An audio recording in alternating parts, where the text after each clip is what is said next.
So, ladies and gentlemen, if you're an NHL general manager, would you trade for a player that's been benched for a year, a goalie, for a number one draft pick in an upcoming NHL draft like the next year? Well, that's what Toronto Maple Leafs did. This is one of the, not say the worst trades in Maple Leafs history, but one absolutely made no sense. Toronto had lots of goalies in the pike in 1975 season, but yet they traded for Wayne Thomas, who was basically benched in the 75 season by Montreal when Dryden came back, for a number one pick. Now, this could have been, Montreal could have easily took Buddy Cloutier or a better player, but he decided on Peter Lee.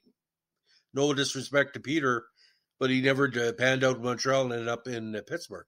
But Wayne Thomas' career was quite interesting. He had played 2 seasons with the Habs and the Voyageurs, who were the affiliate of Montreal, and helped the Voyageurs to the Calder Cup in 72. The following year became the 10th goalie to record a shutout in his NHL debut with a 3-0 Canadiens victory over the Canucks. He won his first 7 consecutive home starts with an overall record of 8-1. However, did not play in the playoffs because Dryden was number 1. Thomas was the number 3 goalie that year between Kenny and Michel Place. In 74, with Dryden setting out the season and completing his bar exam and an ongoing battle over his contract, he shared duties with Place and Larocque, playing 42 games with a 2.76 goals against average, but again was not used in the playoffs.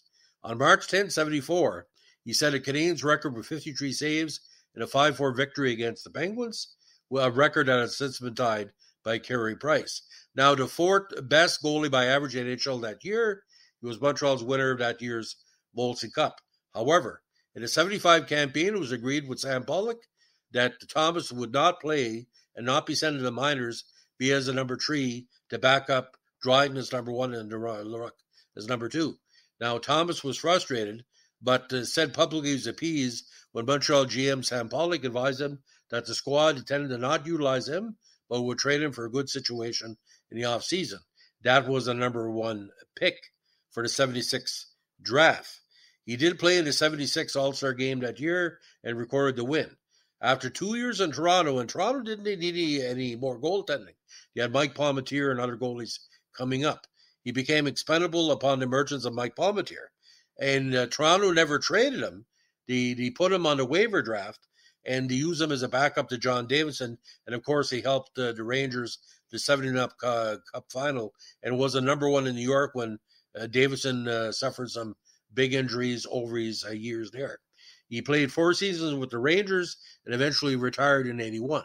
Now, what's kind of interesting, ladies and gentlemen, if you look at the trades he's been involved with, the Toronto Maple Leafs originally had Wayne Thomas, but traded him along with Gary Croteau and Brian Murphy in 1968.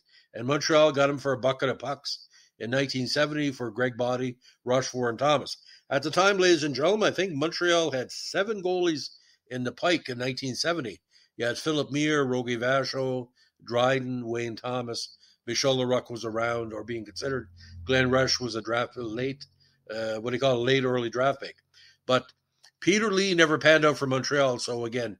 But Kendall Giberson, my good buddy who follows us on the channel, basically, I think he said something like, how can you trade for a number 1 player for a number 1 pick where he hasn't played the whole season? There was no indication he would pass the injury protocol or whatever. Seems kind of bizarre if you ask me.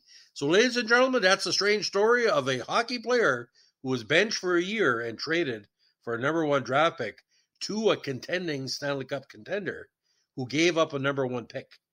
Hockey doesn't make sense at times. So, ladies and gentlemen, don't forget the NHL playoffs continue this week. Toronto, Tampa Bay, quite exciting. Winnipeg, Vegas. Kind of sad with Vegas. My cousin William Corrier has been out with a lower body injury for most of the second half of the season, not playing. That's going to hurt the ratings in Quebec. But please check in. And don't forget a little plug to Tim Hortons Legends cards are out this week, so you're passing by a coffee. Treat yourself. The only problem is Wayne Gretzky's in a set. You know what I think about Wayne Gretzky. Anyway, I'm a Montreal Canadiens fan. That sums it up. Thanks for listening. Give us a like, comment, subscribe, or share. Bye.